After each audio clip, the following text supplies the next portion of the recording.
Evet arkadaşlar, hepinize tekrar merhaba. Bugün yine Mudurnu'dayız. Mudurnu'da geçmişten günümüze kadar yaşatılmış ahilik geleneğinden bahsedeceğiz. Tabii Mudurnu ve ahiliğe geçmeden önce ahiliğin genel bir tanımını da yapmak istiyorum. Ahilik Teşkilatı Anadolu'da Hacı Bektaşi Beyliği'nin tavsiyesi üzerine Ahi Evran tarafından kurulan esnaf dayanışma teşkilatıdır.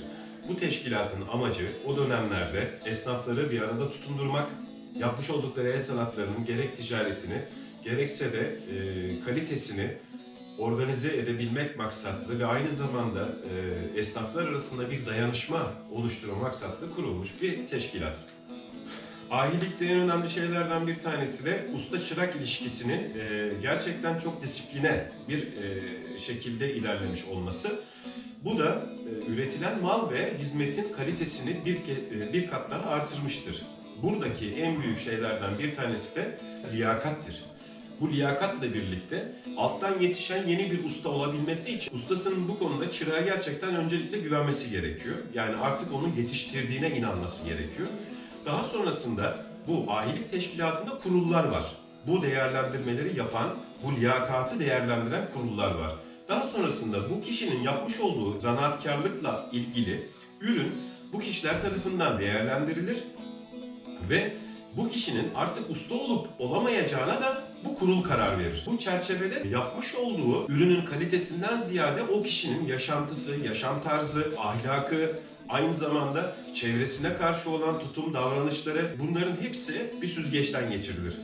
Ahilik teşkilatı da zaman içerisinde sosyal düzeni de zaten bu çerçevede hakimiyeti altına almıştır. Yani insanların ikili ilişkileri, sosyal yaşantıları ve sosyal yaşantı içerisindeki birbirlerine karşı olan saygı ve dayanışmaları da ahilik teşkilatının başlıca temel taşlarından bir tanesi olmuştur. Şimdi sizlere kalfanın usta oluşundaki bu şet kuşatma, yani kalfalık kuşağı çıkartılır, yerine ustalık kuşağı takındırılır. Bu da artık o kişinin o kuşaktan anlaşılacağı üzere usta olduğunun kanıtıdır. Ben de şimdi sizleri bu seremoniyle biraz baş başa bırakıyorum.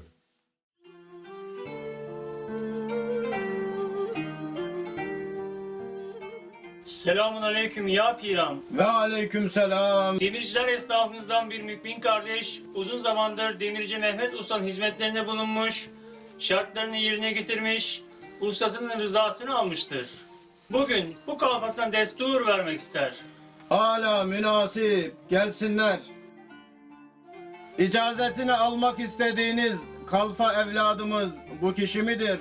Evet, bu kişidir. Demirciler esnafımızdan olup Şenkayalardan Mehmet'tir. Meslekteki ehliyeti sabit olmuş mudur? Biz öyle biliriz. İçlerinden bir numuneyi de beraberimizde getirdik.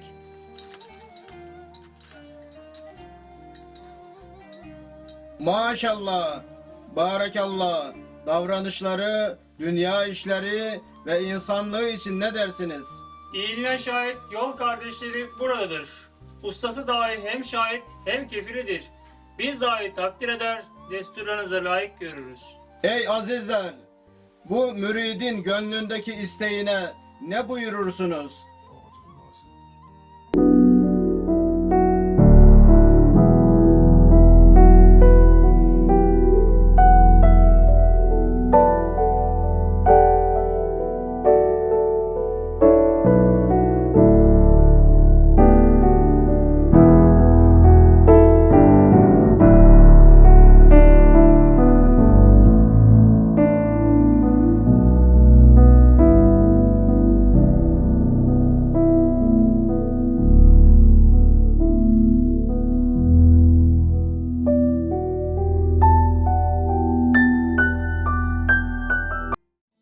Teşkilatının önemini size şu şekilde de anlatmak isterim. Osmanlı'da ahilikle birlikte gelişen ticaret neticesi itibariyle de Avrupa Osmanlı'dan birçok ürün konusunda ticari faaliyet yürütüyor. Ve Avrupa'da da şöyle bir durum var. Osmanlı'yla ticaret yapan tüccarlar Avrupa'da saygın kişiler oluyor. Yani eğer ki Osmanlı'yla bir ticari faaliyet yürütüyorsa bir kişi, o kişi hem güvenli hem de kaliteli mal sattığına dair bir inanış var. Ben de size bir küçük bir anekdot anlatmak istiyorum. Avrupa'dan tüccarın bir tanesi kumaş almak için Anadolu'ya geliyor. Anadolu'da ahi esnafından birinin yanına giderek oradan kumaşların hepsini almak istiyor. Ahi esnafı da kumaşları hazırlamaya başlıyor. Fakat bir topu bu hazırladığı kumaşların içerisine koymuyor. Avrupa'dan gelen tüccar da diyor ki ya ben o topu da almak istiyorum, onu neden koymuyorsun? Bizim ahi esnafımız da diyor ki bunu diyor ben diyor bu kumaşlarla karıştıramam çünkü diyor onda hatalı üretim var.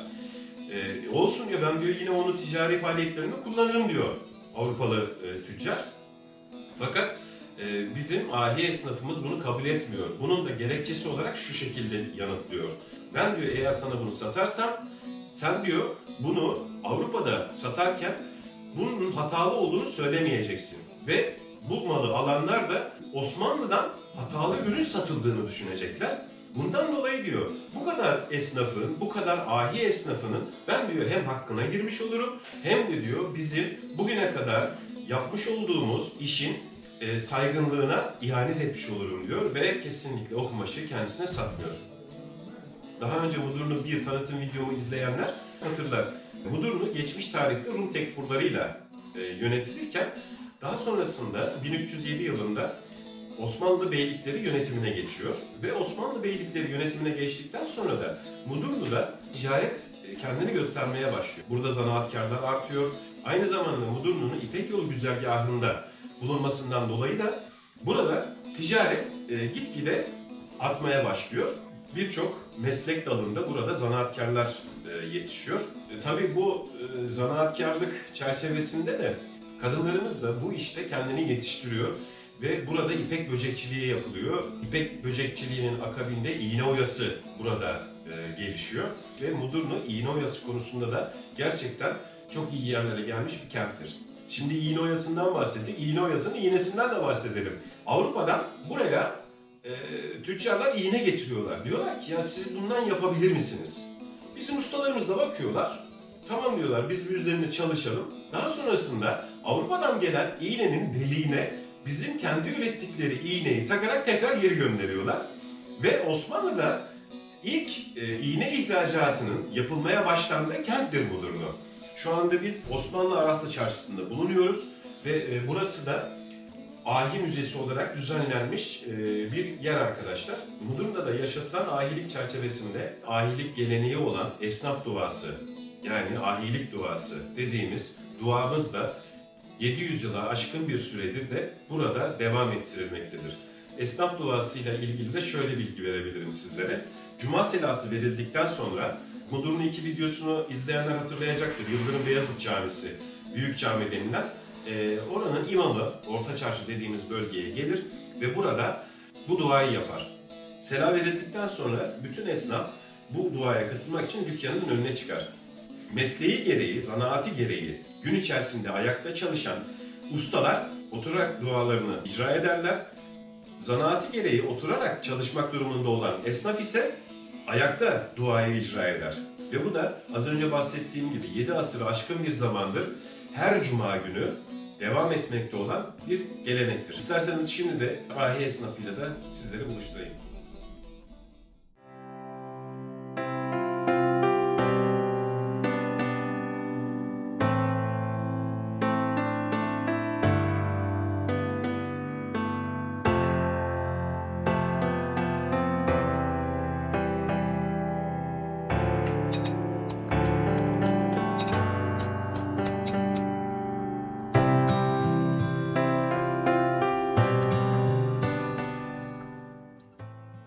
Evet, şimdi dededen toruna ahilik kültürünü devam ettirmekte olan ve demircilik esnafı olarak burada hizmet vermeye çalışan 2019 yılı Bolu ili ahisi ve Kültür Bakanlığı tarafından da demircilik üzerine zanaatkar olarak belgelendirilmiş İsmail adlı abimizin yanına geldik.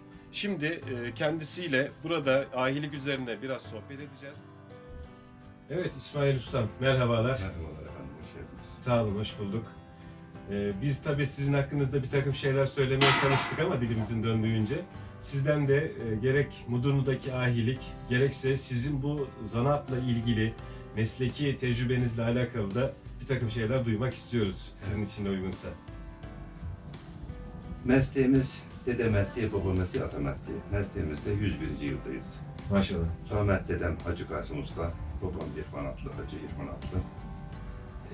Onların vermiş olduğu desturla, onların vermiş olduğu elle işimize devam ediyoruz. Demircilik mesleğini Sürdürmeye gayret gösteriyoruz. dededen toruna devam Ama ettiriyorsunuz. işçi bulamıyoruz, eleman bulamıyoruz, usta bulamıyoruz, kalfa bulamıyoruz, çırak bulamıyoruz. Günümüzün en büyük sıkıntılarından bir tanesi Evet. ara eleman sıkıntısı değil mi? Evet. Eskiden bir reisi çocuğunu getirdi bize teslim ederdi. Biz öyle büyüdük çünkü. Eti senin, kemiği benim derdi. O işe alınan çocuk da ustasının yanında babası gibi ona güvenirdi. Usta da o çocuğa da evladı gibi muamele yapardı. Öyle görürdü yani. Evinde öyle yetiştirirdi. Öyle yetişti.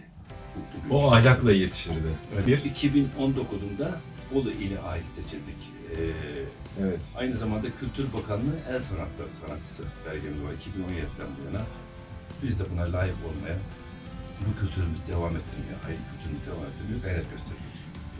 2009 yılı ahisi de yine Mudurnu'dan çıkıyor. Türkiye ahisi. Türkiye ahisi. Rahmetli Hacı Şevket Bey'imizdir. Allah Evet. rahmet eylesin. Çok değerli birisiydi. Kapıdan girip de birisi Hacı de benim şöyle bir işim var dediği zaman işini gücünü bırakırdı, onun işini görürdü.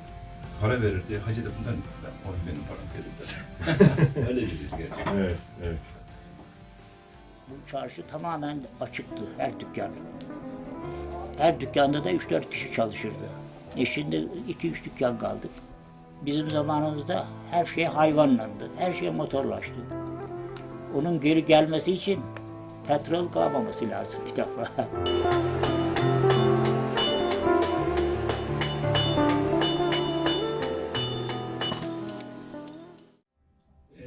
Bir büyüğüm anlatmıştı bana. Maraşal Fevzi Çakmak Budur'dan geçerken çift sürülüyormuştu. Tarla böyle pırıl pırıl. Çiftçiyi çağırmış. Demek ki içinde merakı var ki biliyor için. Çiftçiyi çağırmış. Arkadaş ben o kadar yer gezdim böyle parlak toprak görmedim. Nasıl? Niye çift sürüyorsunuz diye. Demişler pulluk kullanıyoruz. Pulluk nedir? Gitmiş bakmış incelemiş. Pulluk nerede yapılır? Mudurnu'da yapılır. Mesela şu benim kullandığım örsü Kara Mahmut dede vardı. Bir ense sarıldı benim boynumdan kalır. O yapmış. Rahmet dedem tren hattından keser yaparmıştı. Ve yaptığı kesere de halen daha var. Yani böyle dirayet ustalarımız vardı ya. Vallahi ustalarımızı gördüğümde ama bıçak yeri karardık böyle bir şey deyiverecekler yanlışımız da olacak. Çok korkardık o zaman büyüklerimizden. Bir de tabii ustalar da hep kendi aralarında konuşuyorlar. Senin çırağın, benim çırağım hani Aynen. o şey de var. Yani Herkes iyi insanlar yetiştirmek için mücadele ediyor. yani öyle ustalar vardı. Evet. Şimdi bizim yaptığımız ustalık değil ki. Ama en nihayetinde sonuçta mesleğinizi de günümüz şartlarına uygun hale getirerek Aynen öyle. insanlara en iyi nasıl hizmet verebilirim onu da bir şekilde yapmaya Evet, bir şey daha çalışıyorsunuz. göstereyim şöyle. Değerli abimiz size çok teşekkür ederiz. Sağ olun. Ben bundan sonraki mesleki yaşantınızda size her zaman başarılar diliyorum. Yani tabii sizin gibi nadide kalmış olan ahiye esnafının da halen daha Mudurnu'da bu şekilde mesleğini devam ettirmesi de bizleri gerçekten çok mutlu ediyor. Eleman bulursanız aynen devam ettirir, yetiştirir eleman. Ben ara sıra gelirim. Tamam. Peki çok sağ olun. Teşekkürler abi. Sağ olun.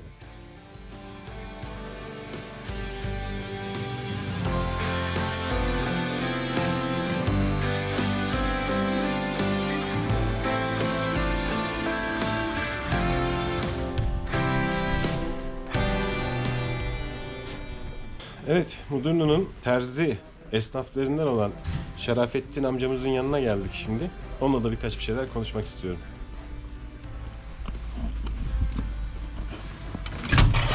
Selamünaleyküm. Aleykümselam. Şerafettin amca nasılsınız? Sağ olun. İyi. Siz de iyisiniz. Sağ olun, bizler de iyiyiz. Ahilikle ilgili birkaç bir şey sizden duyabilir miyiz? Ahilikte usta çırağına dükkan açarmıştı. İğneden ipliğe her şeysini temin edermişti.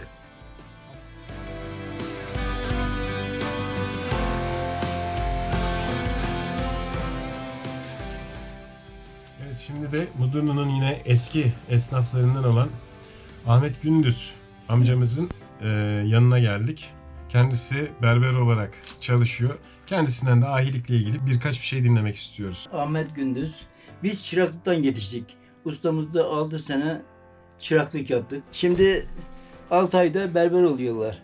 Biz geldik mi müşteri ufak çocuk da olsa ayağa kalkarız. O zamanki ustalar da biraz Ustalar- sert bir şey. Evet, sert de. Az sopasını inmedim.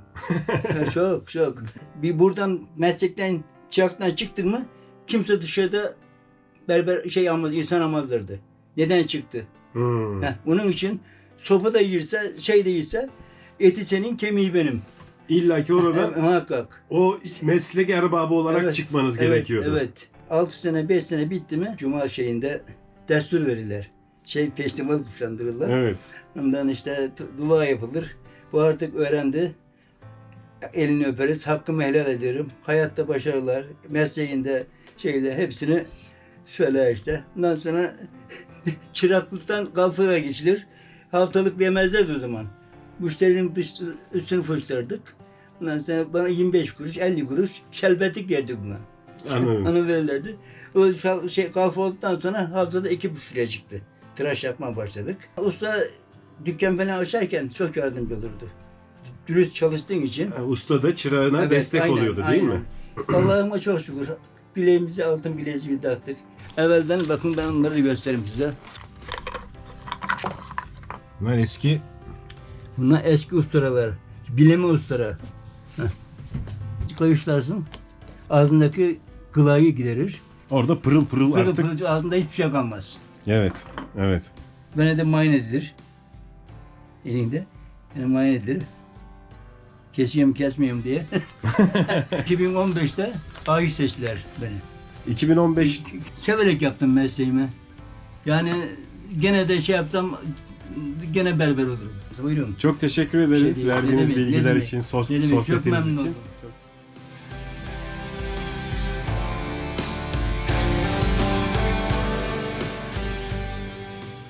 Evet, şimdi Mudurnu'da Nacakçı İsmail olarak anılan demirci İsmail amcamızın yanına geldik. 2017 yılında ilin ahil seçilmiştir. Sizden ahilikle ilgili biraz sohbet edeceğiz. Evet İsmail amca, ahilikle ilgili bize neler söyleyebilirsiniz? Çıraklığımıza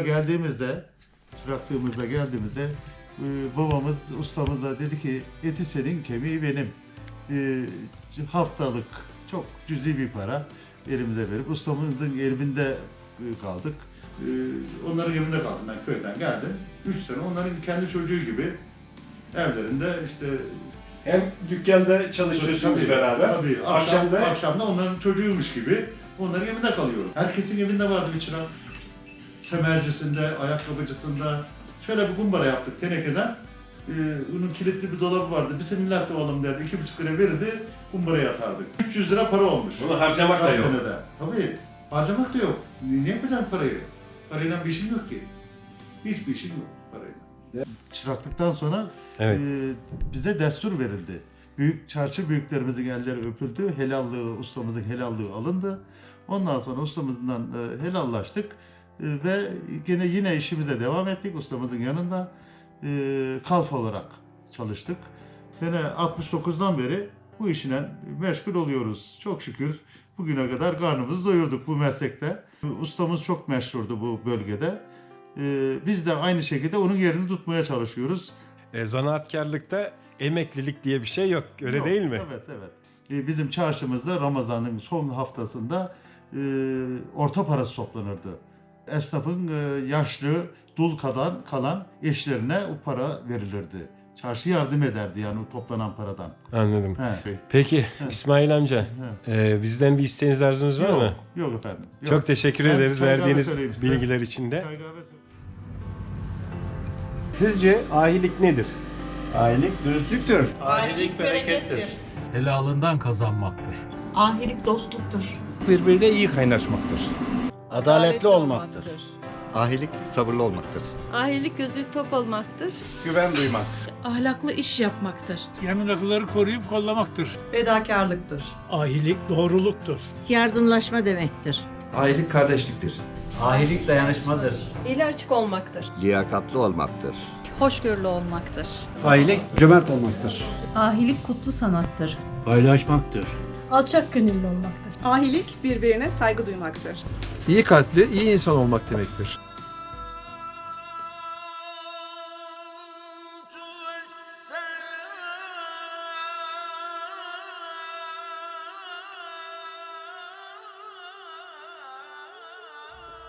Bismillahirrahmanirrahim. Kul huvallahu ahad, Allahus samed. Lem yelid ve lem yulad ve lem yekun lehu kufuven ahad. Allahu ekber. Sadakallahul azim. Amin. Euzu billahi mineşşeytanirracim. Bismillahirrahmanirrahim. Subhane rabbiyel aliyyil alel vehhab. Elhamdülillahi rabbil alemin. Vel âkıbetu lil muttaqin. Vessalatu vesselamu ala rasulina Muhammedin ve ala alihi ve sahbihi ecmaîn. Allahümme Rabbena iftah bil hayr ve ahtum bil hayr. Vec'al âkıbete umurana bil hayr. Teveffeni müslimen ve elhakna bis salihin. Hazreti Resul-i Ekrem ve Nebi Muhterem Mürşid-i Alem sallallahu teala aleyhi ve sellem Efendimiz Hazretlerinin pak, münevver, mudahhar, mücella, aziz, latif ruh şerifleri için, al ve ashabı için, cihar-yâr-ı güzin, rıdvanullahi teala aleyhim ecma'in hazıratının ervahı için.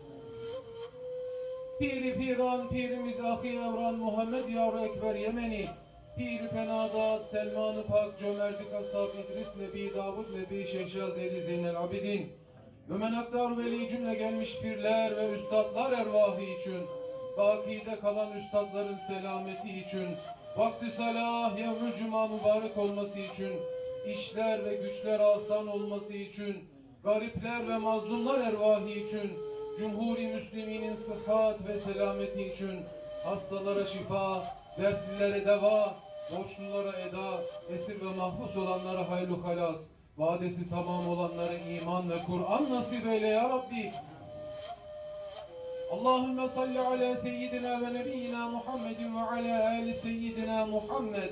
Salaten tuncina biha min cemi'al ehvali vel afat ve taqdi lena biha cemi'al hacat ve tudahhiruna biha min cemi'is seyyiat ve terfa'una biha indeke a'led derecat ve tübelliğuna biha aqsel gayet min cemi'il hayrat fil hayat ve ba'del memat bi rahmetike ya erhamer rahimin.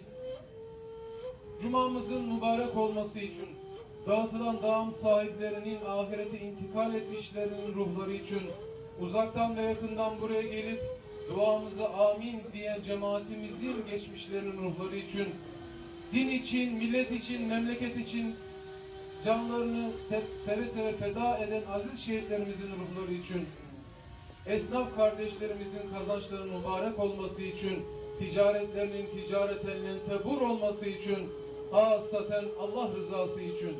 El Fatiha.